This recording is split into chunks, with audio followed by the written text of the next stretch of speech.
Le jour de mon diplôme devait être le début de ma vie, mais il a failli en être la fin. Imaginez la scène, une belle journée ensoleillée, ma sœur cadette recevant les clés d'une Fiat 500 neuve, des larmes de joie dans les yeux de ma mère, et les applaudissements fiers de mon père. Et moi? Je me tenais là, à côté, avec mon master mention très bien en poche, et tout ce que j'ai reçu, c'est un porte-clés en plastique bon marché et une blague cruelle devant toute la famille sur mon avenir raté. Tout le monde a ri. J'ai souri pour la photo, le cœur en miettes. Mais ce qu'ils ne savaient pas, c'est que ce sourire était un adieu. La nuit même, je faisais ma valise pour ne plus jamais revenir. Avant de vous raconter comment j'ai transformé cette humiliation en ma plus grande victoire, j'aimerais savoir d'où vous m'écoutez aujourd'hui. Dites-moi dans les commentaires votre ville, votre pays, et quelle heure il est chez vous. J'adore voir à quel point notre communauté est grande et soudée. Revenons à ce fameux jour. Nous étions fin juin, à Vichy. L'air était lourd, saturé de l'odeur des roses que ma mère, Claudine, chérissait plus que ses propres enfants. Ou devrais-je dire, plus que moi. Le jardin avait été décoré avec une précision militaire. Des nappes blanches immaculées, des ballons dorés et argentés, et une immense banderole accrochée entre deux tilleuls. Sur la banderole, il était écrit en lettres pailletées « Félicitations Maëlys ». Juste Maëlys. Pas félicitations les filles. Pas bravo Lison et Maëlys. Juste le nom de ma sœur. Pour ceux qui ne connaissent pas ma famille, laissez-moi vous brosser le tableau. Je m'appelle Lison, j'ai 23 ans ce jour-là. Je venais de valider 5 années d'études intensives en analyse de données et logistique, en travaillant les soirs et week-ends pour payer mes frais de scolarité. Maëlys, elle, avait 21 ans. Elle venait de terminer une formation de 3 mois pour devenir conseillère en images. Une formation que mon père, Didier, avait intégralement financée, tout comme son appartement, ses vacances à Ibiza et sa garde-robe de marque. J'ai avalé ma salive en voyant la banderole. C'est juste un oubli, me suis-je dit. Ils ont sûrement commandé ça à la va-vite. Je suis experte en excuses pour eux. J'ai passé ma vie à excuser leur indifférence. Les invités ont commencé à arriver. Des oncles, des tantes, des amis de mes parents, et bien sûr, Thibaut, le fiancé de Maëlys. Thibaut est le genre d'homme qui porte des pulls en cachemire posés sur les épaules et qui rit trop fort aux blagues de mon père, surtout quand elles sont mauvaises. Le déjeuner s'est déroulé comme d'habitude. Maëlys était le centre de l'univers. Elle racontait comment elle avait appris à assortir les couleurs froides et chaudes, et tout le monde l'écoutait comme si elle venait de découvrir un remède contre une maladie rare. Mon père rayonnait. Ma fille a un don, disait-il en servant du champagne. L'élégance, ça ne s'apprend pas, c'est inné. Moi, j'étais assise au bout de la table, près des enfants des cousins éloignés. Personne ne m'a demandé comment s'était passée ma soutenance de mémoire. Personne n'a mentionné que j'avais fini major de ma promotion. J'étais invisible. Un meuble pratique qu'on sort pour les grandes occasions pour faire nombre. Puis est venu le moment des cadeaux. Mon père s'est levé, a tapoté son verre avec une fourchette. Le silence s'est fait. Mes amis, ma famille, a-t-il commencé, la voix vibrante d'émotion théâtrale. Aujourd'hui, nous célébrons l'avenir. Et quel avenir? Maëlys, ma chérie, approche. Maëlys s'est levée, faussement timide, lissant sa robe de designer. Mon père a sorti une petite boîte en velours de sa poche. Tu vas entrer dans la vie active, ma puce. Tu vas aider les gens à être beaux, à se sentir bien. Et pour une femme d'affaires comme toi, il faut un carrosse. Il lui a tendu la boîte. Elle l'a ouverte. C'était des clés de voiture. Au même moment, un klaxon a retenti dans l'allée. Ma mère a fait signe, et le portail s'est ouvert sur une Fiat 500 décapotable, blanc perle, avec un énorme nœud rouge sur le capot. Des cris de joie. Des applaudissements. Maëlys a sauté au cou de mon père, puis de ma mère. Des larmes coulaient. C'est la plus belle journée de ma vie, hurlait-elle. Thibaut sifflait d'admiration. Ça, c'est la classe, Didier. Je suis restée figée sur ma chaise. Mon cœur battait si fort que j'avais peur qu'on l'entende. Une voiture. Une voiture neuve. Je conduisais encore la vieille Peugeot 206 de ma tante qui tombait en panne tous les 50 kilomètres. Une fois l'euphorie retombée, mon père s'est tourné vers moi. Son visage a changé. Il a perdu ce sourire rayonnant pour adopter cette expression qu'il réservait aux employés de banque qu'il s'apprêtait à licencier, un mélange de pitié et de dédain.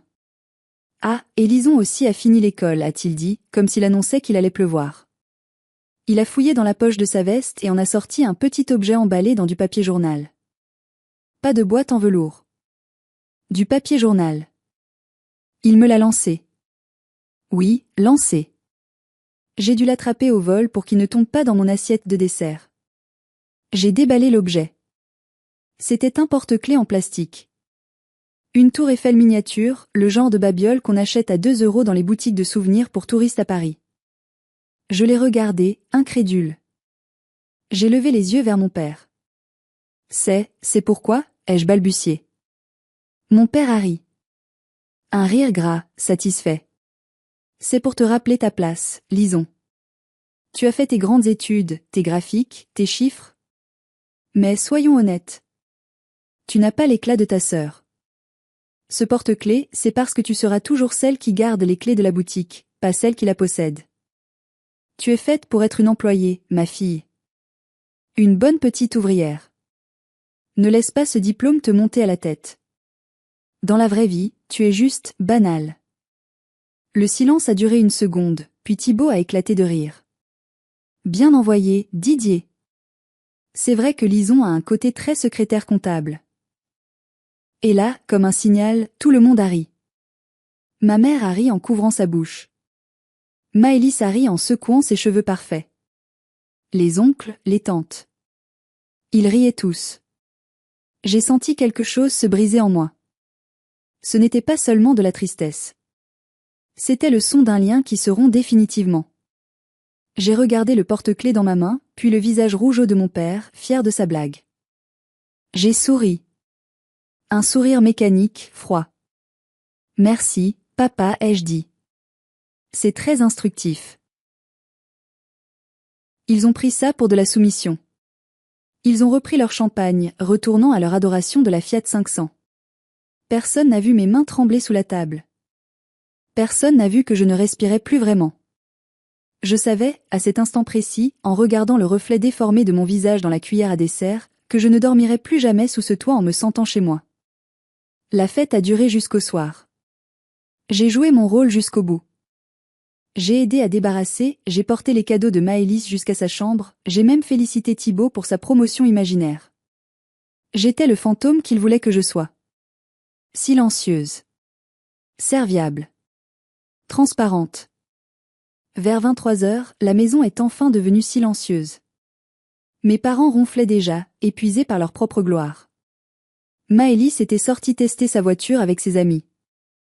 Je suis entrée dans ma chambre. Je n'ai pas allumé la lumière.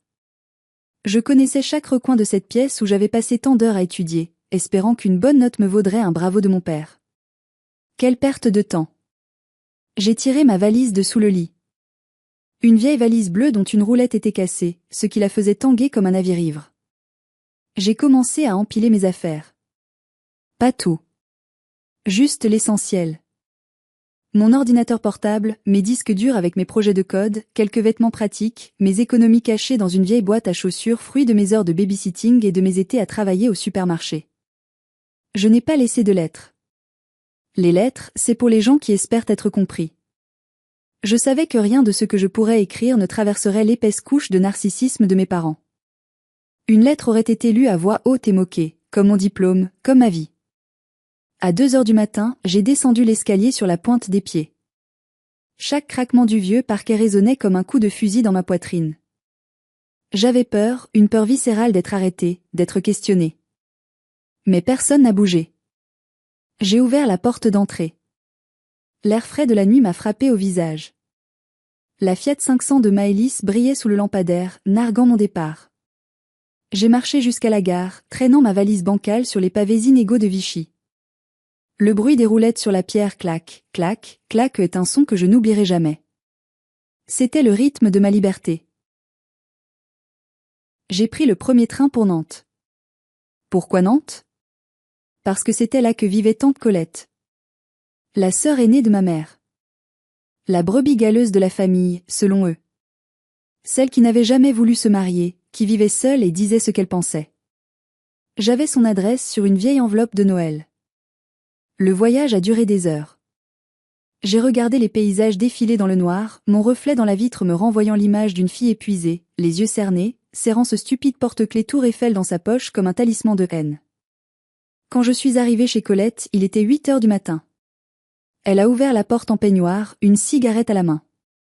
Elle m'a regardée, a vu la valise, mes yeux rouges, et elle n'a posé aucune question stupide. Elle a juste écarté la porte et a dit « Je t'attendais, lisons ». Je me demandais juste combien de temps il te faudrait pour craquer. Elle m'a installée dans la chambre d'amis.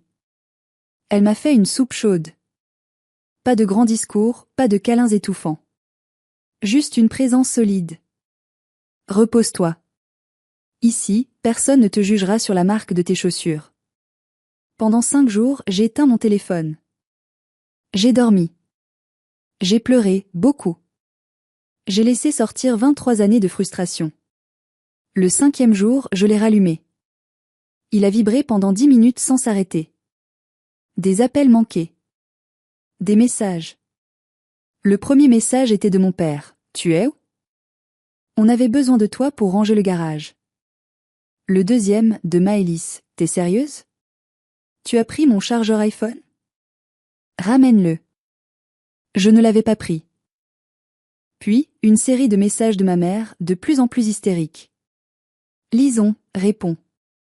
Les voisins demandent où tu es. Tu nous fais honte. Et enfin, le message que tante Colette a reçu sur son propre téléphone et m'a lu à voix haute. Ta mère est effondrée, lisons. Elle pleure sans arrêt. Elle dit qu'elle ne comprend pas. Elle pensait vraiment que tu allais juste encaisser, faire la tête 2 jours et revenir t'excuser comme d'habitude. Elle est inquiète pour « le qu'en dira-t-on ». C'est là que j'ai réalisé l'horreur de la situation. Elle ne pleurait pas parce que sa fille lui manquait. Elle pleurait parce que son accessoire, son bouc émissaire, avait disparu, et qu'elle allait devoir expliquer aux voisins pourquoi leur famille parfaite avait une chaise vide. Je me tourne vers vous maintenant. Si vous étiez à ma place, après avoir lu ces messages, qu'auriez-vous fait ? Auriez-vous répondu pour les rassurer ? Ou auriez-vous fait ce que j'ai fait ? Dites-moi dans les commentaires ce que vous auriez écrit à ma mère à cet instant précis. Je n'ai pas répondu. J'ai bloqué leur numéro. Pas par méchanceté, mais par survie. C'était comme couper un membre gangrené pour sauver le reste du corps. Tante Colette m'a regardé faire, un petit sourire en coin. Bienvenue dans le club des vilains petits canards, ma chérie. On y vit beaucoup mieux, tu verras. Il fallait que je travaille. Je ne voulais pas être un fardeau pour Colette, même si elle insistait pour dire que ma présence égayait sa maison. Avec mon master en poche, je pensais trouver rapidement un poste de cadre. Mais la réalité du marché du travail est brutale, surtout quand on n'a pas de réseau, ce fameux réseau que mon père avait offert sur un plateau à Maëlys mais qu'il m'avait refusé. J'ai fini par accepter un poste d'intérim dans un immense entrepôt logistique à la périphérie de Nantes. Ce n'était pas glamour. C'était bruyant, poussiéreux, et ça sentait le diesel et le carton mouillé. Mon travail officiel, responsable de stock junior. En réalité, je passais mes journées à compter des palettes, à vérifier des bons de commande et à porter des chaussures de sécurité qui me faisaient des ampoules. Pendant ce temps, via un faux compte Instagram que je ne pouvais m'empêcher de consulter, on ne guérit pas de sa famille du jour au lendemain, je voyais la vie de Maëlys. Elle postait des photos d'elle dans sa Fiat 500, des selfies avec des légendes comme la vie d'entrepreneuse est si dure, alors qu'elle était au spa un mardi après-midi. Elle avait même posté une photo de mon ancienne chambre transformée en dressing room. Ils avaient jeté mes livres. Ils avaient repeint les murs. J'étais effacée. Mais dans cet entrepôt gris, quelque chose germait. Je voyais le gaspillage. Je voyais des camions partir à moitié vides, des itinéraires absurdes qui faisaient perdre des milliers d'euros en carburant, des produits frais qui pourrissaient sur les quais à cause d'erreurs d'étiquetage. Mon cerveau d'analyste ne pouvait pas supporter ça. C'était physique. Le désordre m'irritait. C'est là que j'ai rencontré Gabin. Gabin était le gars de l'informatique, celui que tout le monde appelait seulement quand l'imprimante bourrait. Il était calme, portait des t-shirts de groupe de rock des années 80 et avait des yeux d'une gentillesse désarmante. Un jour, alors que je pestais contre le logiciel de gestion préhistorique de l'entrepôt, il s'est penché par-dessus mon épaule. C'est codé en COBOL, ce truc. Ça date d'avant ma naissance, a-t-il dit en riant. C'est inefficace, ai-je répondu. Si on pouvait croiser les données de trafic en temps réel avec le volume des colis, on pourrait économiser 20% de trajet. Il m'a regardé, surpris. Tu sais coder? J'ai appris. Pour m'amuser. Ce soir-là, nous sommes restés après le travail. J'ai sorti mes carnets, mes algorithmes griffonnés. Gabin a ouvert son ordinateur. C'est ainsi qu'est né Logismart. Pendant 1 an, ma vie a été un cycle épuisant. Travail à l'entrepôt de 6h à 14h, puis code dans le garage de tante Colette avec Gabin jusqu'à 2h du matin. Je vivais de café, de pâtes et de cette flamme froide qui brûlait en moi, l'envie de prouver qu'ils avaient tort. Que je n'étais pas juste une employée. Colette nous apportait des sandwichs au milieu de la nuit. Elle ne comprenait rien à nos lignes de code, mais elle comprenait la rage de vaincre. Fais-leur regretter chaque larme, Lison, me murmurait-elle en me bordant parfois sur le canapé où je m'étais endormie tout habillée. 1 an plus tard, nous avions un prototype.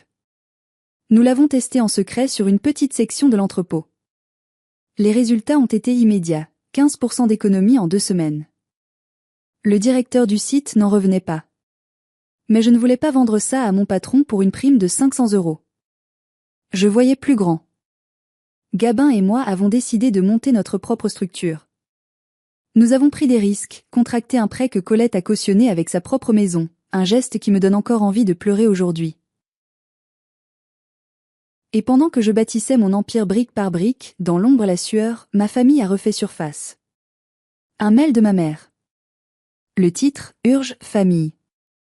Je l'ai ouvert, les mains moites. Le mail disait, Maëlys va se marier avec Thibaut. C'est un grand événement. Nous avons réservé le château de la Roche. Ta sœur veut que tu sois là. Elle est prête à te pardonner ton silence si tu viens. Fais un effort, pour une fois, ne sois pas égoïste. On a besoin que la famille soit au complet pour les photos du magazine local. Elle est prête à me pardonner. L'audace de cette phrase m'a coupé le souffle. J'ai failli supprimer le mail. Mais Gabin m'a posé une main sur l'épaule. Si tu n'y vas pas, tu resteras toujours la fille qui a fui, a-t-il dit doucement. Vas-y, dis-leur au revoir pour de bon. Et montre-leur que tu n'as plus peur. J'ai accepté. J'ai pris une semaine de congé. Je suis retournée à Vichy. Je n'ai pas prévenu de mon arrivée. Je suis allée directement au château le jour J. C'était grandiose, vulgaire, excessif. Tout ce qu'ils aimaient. Des fontaines de chocolat, des cygnes en glace, un orchestre symphonique. Je portais une robe simple, bleu marine, élégante mais discrète. Je ne voulais pas attirer l'attention. Dès que je suis entrée dans la salle de réception, les regards se sont tournés vers moi. Pas des regards accueillants. Des regards curieux, jugeurs. J'ai entendu une tante chuchoter, c'est elle, la fugueuse. Il paraît qu'elle travaille comme manutentionnaire à Nantes. Quel gâchis. Mes parents m'ont vu. Ma mère s'est approchée, m'a fait une bise glaciale qui n'a même pas touché ma joue. Tu as grossi, a-t-elle dit. C'était faux. J'avais minci à force de travail. Essaie de ne pas faire de scandale aujourd'hui. C'est le jour de Maëlys. Mon père m'a serré la main. Pas d'embrassade. Juste une poignée de main ferme. Content que tu aies retrouvé la raison. On parlera de ton avenir demain. J'ai peut-être un poste de guichetière à la banque pour toi, si tu es prête à t'excuser. J'ai ravalé ma colère. On verra, papa. La cérémonie a commencé. Maëlys était belle, je ne peux pas le nier. Mais son sourire était celui d'un prédateur qui vient de capturer sa proie.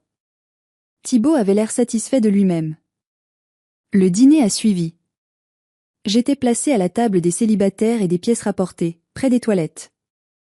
Puis, vint le moment des discours. Thibaut a parlé, mon père a parlé, un discours de 20 minutes sur sa propre réussite à travers sa fille. Et enfin, Maëlys a pris le micro. Elle a remercié tout le monde. Puis, ses yeux se sont posés sur moi, au fond de la salle. Un sourire sadique a étiré ses lèvres. Je voudrais aussi remercier ma sœur, Lison, d'être venue, a-t-elle dit au micro. Sa voix était mielleuse, faussement douce. Je sais que c'était dur pour elle de prendre un billet de train, vu sa situation financière. Quelques rires dans la salle. Mais Lison a toujours été un exemple pour moi, a-t-elle continué. Un exemple de ce qu'il ne faut pas faire si on ne prend pas soin de soi. Elle a fait un signe au technicien. Sur l'écran géant derrière elle, une photo est apparue. C'était une photo de moi. Une photo volée. Je ne savais même pas qu'elle existait. J'étais à l'entrepôt, en tenue de travail, gilet jaune fluo trop grand, cheveux en bataille, le visage taché de graisse, en train de manger un sandwich triangle assise sur une palette. J'avais l'air épuisé. À côté, sur le même écran, une photo de Maëlys en bikini à Dubaï, splendide et retouchée. Le titre de la diapositive, avant ou après, choisis ton destin. Merci, Lison, a dit Maëlys, de nous rappeler que l'intelligence ne sert à rien si on ressemble à un homme de chantier. La salle a explosé de rire. Un rire cruel, massif, qui a fait trembler les verres en cristal. Mon père riait aux larmes, tapant sur l'épaule de son voisin. Ma mère applaudissait. C'était le porte-clés, version écran géant. C'était l'humiliation finale. Tout le monde me regardait, attendant que je pleure, que je m'enfuis, que je confirme mon statut de victime. Mais quelque chose avait changé en moi.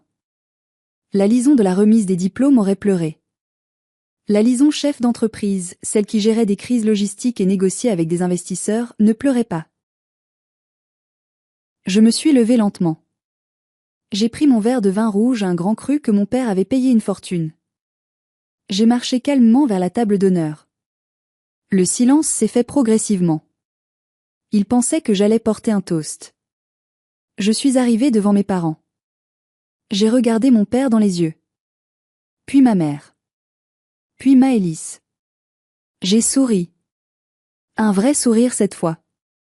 Félicitations pour le spectacle, ai-je dit d'une voix claire, sans micro, mais qui apportait dans le silence de mort.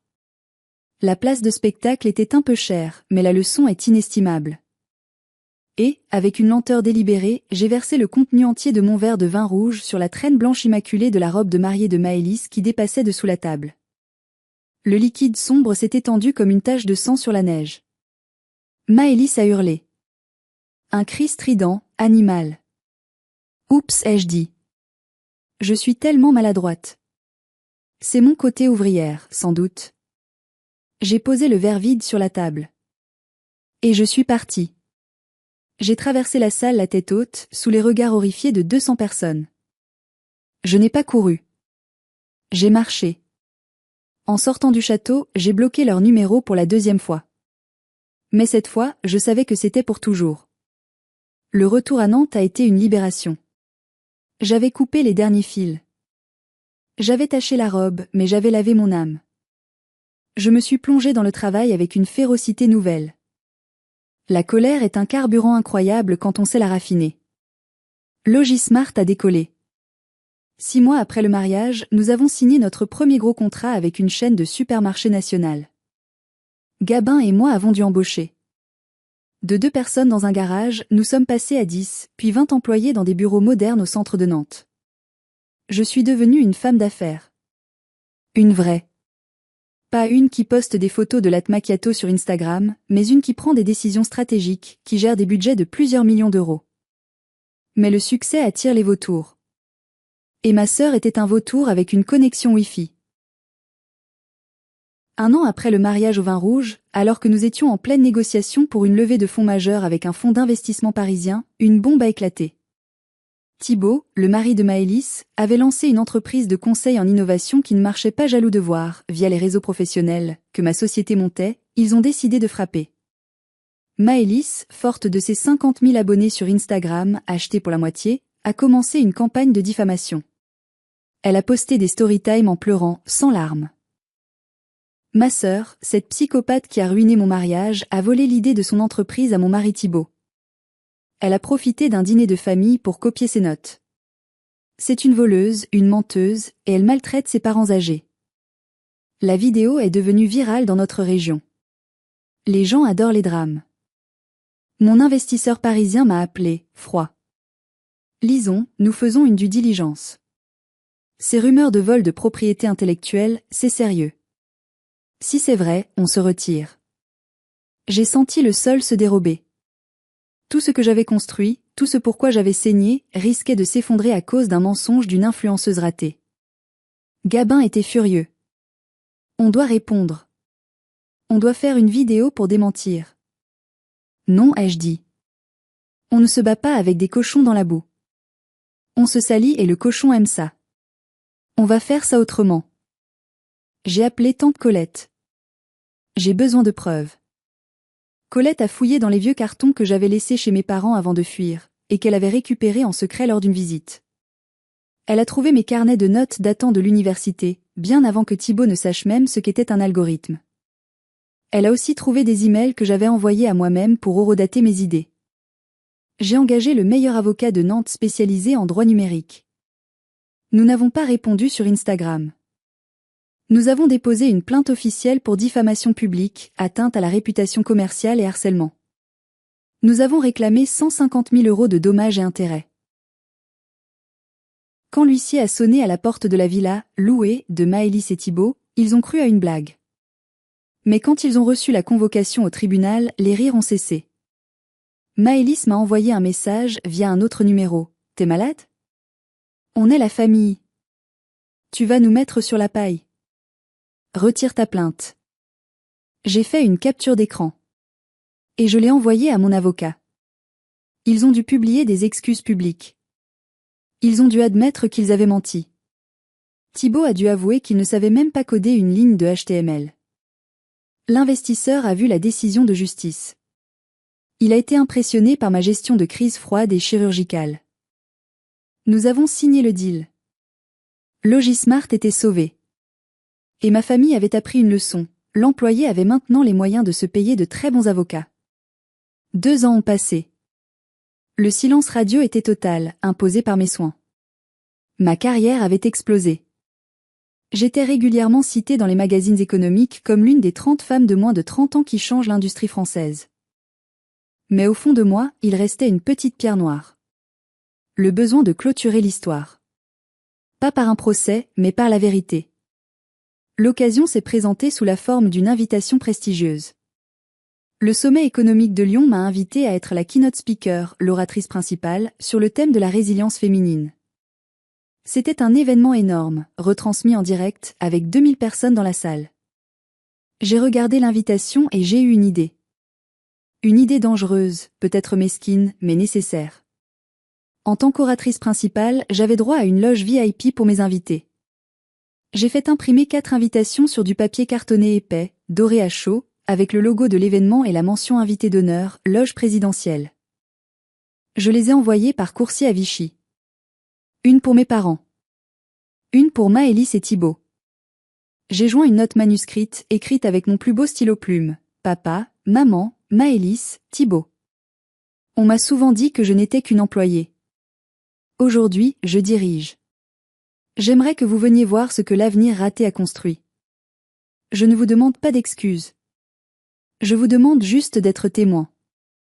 PS, le buffet est excellent et il y a du champagne gratuit. Je savais comment les appâter. Leur ego. Leur curiosité.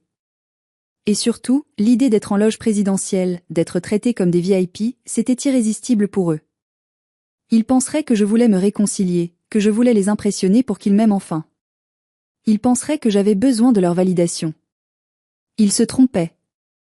Je n'avais pas besoin de leur validation. J'avais besoin de leur présence pour ma propre catharsis. Ils sont venus. Je les ai vus depuis les coulisses, via les caméras de sécurité. Ils étaient sur leur 31.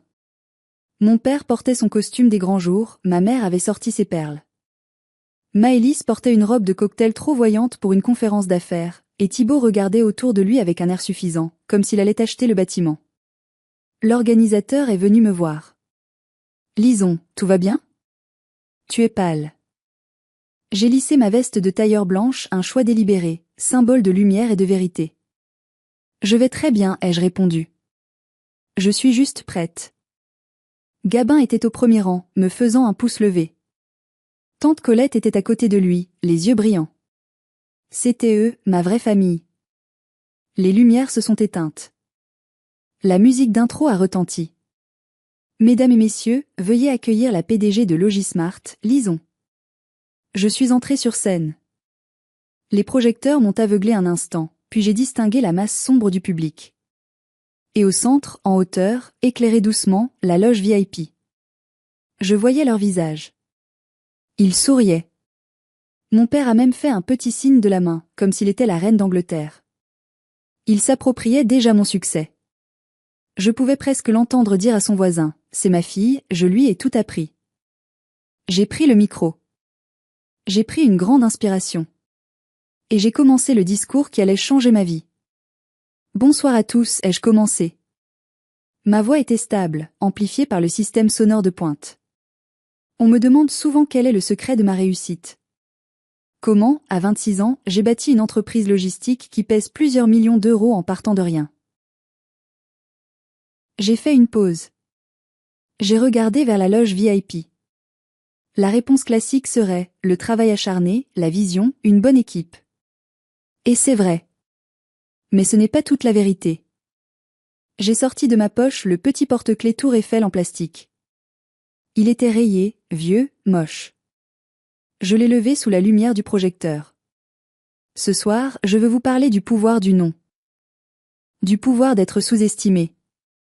L'écran géant derrière moi a projeté un gros plan du porte-clés.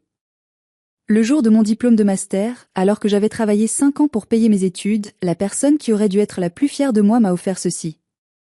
Et elle m'a dit, c'est pour te rappeler ta place. Tu es faite pour être une employée. Tu es banale. Un murmure d'indignation a parcouru la salle. Dans la loge VIP, j'ai vu le sourire de mon père se figer. Ma mère a porté la main à sa gorge. Maëlys a cessé de regarder son téléphone. À ce moment-là, ai-je continué, j'avais 2 choix. Croire cette personne, accepter cette étiquette de médiocrité, et devenir la petite main invisible qu'il voulait que je sois. Ou bien prendre ce mépris, cette humiliation publique, et m'en servir comme brique pour construire ma propre maison. J'ai commencé à marcher sur scène, regardant chaque section du public, mais revenant toujours vers eux. J'ai choisi la deuxième option. J'ai pris un train de nuit avec une valise cassée. J'ai dormi dans un garage. J'ai mangé des pâtes pendant 2 ans. Pas parce que je voulais devenir riche. Mais parce que je voulais prouver que ma valeur ne dépendait pas de l'opinion de ceux qui étaient incapables de voir ma lumière. J'ai appris que la famille, ce n'est pas l'ADN. L'ADN, c'est juste une loterie biologique. La famille, ce sont les gens qui vous tendent une main quand vous êtes à terre, pas ceux qui rient quand vous tombez. J'ai pointé Gabin et Colette. Ma famille est ici, au premier rang. Ce sont eux qui ont cru en moi quand je n'étais personne. Puis, je me suis tournée directement vers la loge VIP. L'éclairage a changé, les mettant légèrement plus en évidence. Je ne les ai pas nommés. Je n'ai pas dit mon père Didier et ma mère Claudine. Je n'avais pas besoin de le faire. Leur langage corporel criait leur culpabilité. Mon père était devenu gris cendre. Il s'était enfoncé dans son siège, comme s'il voulait disparaître. Maëlys avait les bras croisés, furieuse, mais je voyais la peur dans ses yeux. La peur que les gens sachent qui elle était vraiment. À ceux qui m'ont offert ce porte-clés, ai-je dit, ma voix vibrant d'une émotion brute, je veux vous dire merci. Merci pour votre cruauté. Merci pour votre indifférence. Sans votre rejet, je serais encore là-bas, à essayer de mendier des miettes d'amour que vous n'aviez pas pour moi. Votre silence a été le son le plus motivant de ma vie. Et à vous tous dans cette salle, ai-je conclu en me tournant vers le public, si quelqu'un vous a un jour fait sentir que vous étiez trop peu ou pas assez, rappelez-vous ceci, leur incapacité à voir votre valeur ne diminue pas votre valeur. Prenez leur mépris. Faites-en du carburant. Et brûlez si fort qu'ils ne pourront plus jamais vous ignorer. J'ai baissé le micro. Pendant 3 secondes, il y a eu un silence total. Puis, la salle a explosé. Les gens se sont levés. Une standing ovation. Un tonnerre d'applaudissements qui a fait vibrer le sol sous mes pieds. J'ai vu des gens pleurer. J'ai regardé une dernière fois la loge VIP. Ils ne s'étaient pas levés. Ils étaient pétrifiés, comme des statues de cire en train de fondre. Ils réalisaient qu'ils ne pouvaient plus contrôler le récit. J'avais repris le stylo. J'avais écrit ma propre fin. Je suis sortie de scène, les jambes flageolantes, mais le cœur plus léger que jamais. Gabin m'attendait dans les coulisses. Il m'a prise dans ses bras. « Tu l'as fait » a-t-il murmuré. Oui. Je l'avais fait. Je n'ai pas revu mes parents après la conférence. Ils ont quitté la loge précipitamment avant même la fin des applaudissements, fuyant comme des voleurs pris la main dans le sac. Ils n'ont pas touché au champagne gratuit. Le lendemain, la vidéo de mon discours était partout. LinkedIn, YouTube, Facebook. Les commentaires affluaient par milliers. Des gens racontaient leurs propres histoires de famille toxique, de favoritisme, de rejet. J'avais touché une corde sensible universelle. 3 jours plus tard, j'ai reçu une lettre. Une vraie lettre, par la poste, avec l'écriture tremblée de ma mère. Je l'ai posée sur la table de ma cuisine, dans mon bel appartement avec vue sur la Loire. Gabin préparait le café. « Tu vas l'ouvrir » a-t-il demandé. Je pense que oui. Juste pour voir. J'ai ouvert l'enveloppe. 4 pages. 4 pages de justification. Lisons, ton discours était très dur. Tu as brisé le cœur de ton père. Nous avons toujours fait de notre mieux. Tu as toujours été plus indépendante, tu avais moins besoin de nous que Maëlys. Le porte-clés, c'était juste une blague, tu n'as jamais eu d'humour. Nous sommes fiers de ta réussite, mais était-il nécessaire de laver ton linge sale en public ? Nous sommes prêts à te pardonner cette humiliation si tu acceptes de... Je me suis arrêtée là. Nous sommes prêts à te pardonner. Encore. Toujours cette inversion des rôles. Il me blesse, je réagis, et c'est moi qui dois être pardonné. C'est le cycle éternel des narcissiques. Ils ne changent jamais. Ils ne s'excusent jamais vraiment. Le « je suis désolé, mais » n'est pas une excuse, c'est une manipulation. J'ai regardé Gabin. J'ai regardé mon appartement lumineux, symbole de ma liberté. J'ai pensé à mes employés qui me respectaient, à tante Colette qui m'aimait pour ce que j'étais. J'ai pris un briquet. Je suis allée sur le balcon. J'ai tenu le coin de la lettre et j'ai allumé la flamme. J'ai regardé les mots de ma mère noircir, se recroqueviller et se transformer en cendres. Tu n'as jamais eu d'humour, tu es banal. Pardonné. Tout est parti en fumée, emporté par le vent de Nantes. Je n'ai pas répondu. Je ne répondrai jamais.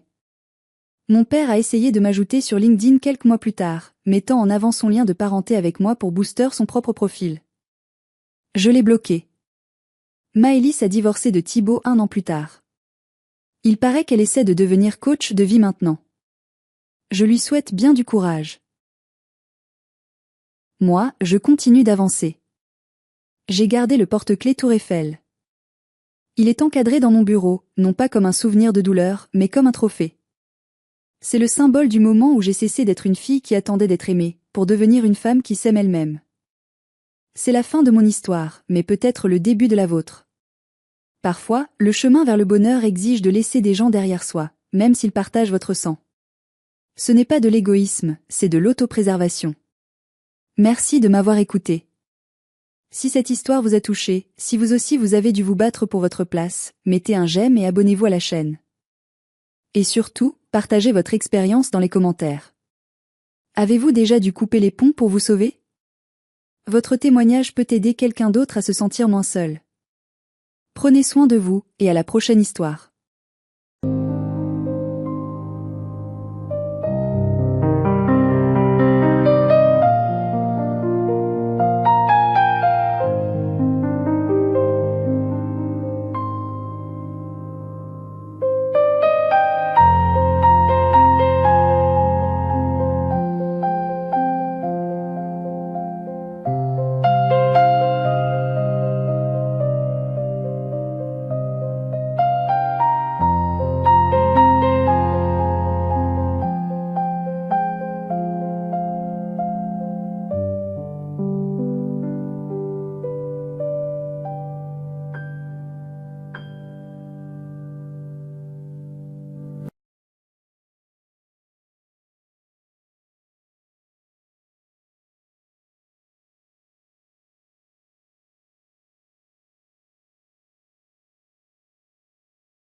They all want to be oiled up. Akin wants to be oiled up. Somebody oil up Akin. On God. Oh my God, Yura, thank you for the gifted sub to Himnyware. Himnyware. W oil. Oil me too. Eden wants an oil. Oh guys, you know you can sub with Prime. You can Prime sub. Or if if you just want to sub this one time, this 1 month to help me out for Partner Plus, gifted don't count. Himnyware. Wait, is that? Oh, hi, I'm new here. Oh! This is why I failed my debate. I can't read. Oh my God, I can't read. Why is Valorant points in your throne? Because I want a bundle. I read, then put a space in the right place. Oh my God, bars. I'm like a poet. Oh, I don't speak regular English. I'm a poet. Wait, what was the message that I read wrong? Oh, hi, I'm a new. Oh, Himnyware. Oh, it's the sub. I'm so sorry. I'm so proud of you. Never change your amazing the really well. Thank you. Okay, Shakespeare. Thanks, Leo. All of them. I have fur. On my face. Big Con! You just Big Con resubscribed for 3 months at tier 1. They've been subscribed for 5 months. Oh my God, W 5 months. Manda, wink. Thank you, Big Con, for the 5 months. Holy shit. Oh my God. No, I know like people have it's already been 6 months for some people. And that's crazy to me because I'm like, I've been streaming for 6 months. That's half a year. And that means one more of however long that was, and I'll be streaming for 1 year. That's so crazy. All of it is for your cat. It is, Pyro. Well, you guys don't want to treat Powder? You don't want to treat Powder on my wish list? You don't want to. Yancy, thank you for the sub. Thank you for the 2 months. W. Let me try to fix. I don't know how to fix this.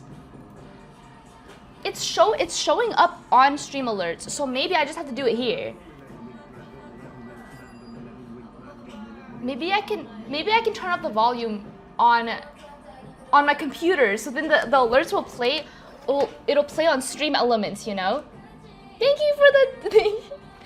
And I'll try to fix it. Yura, thank you for the gifted to Powder.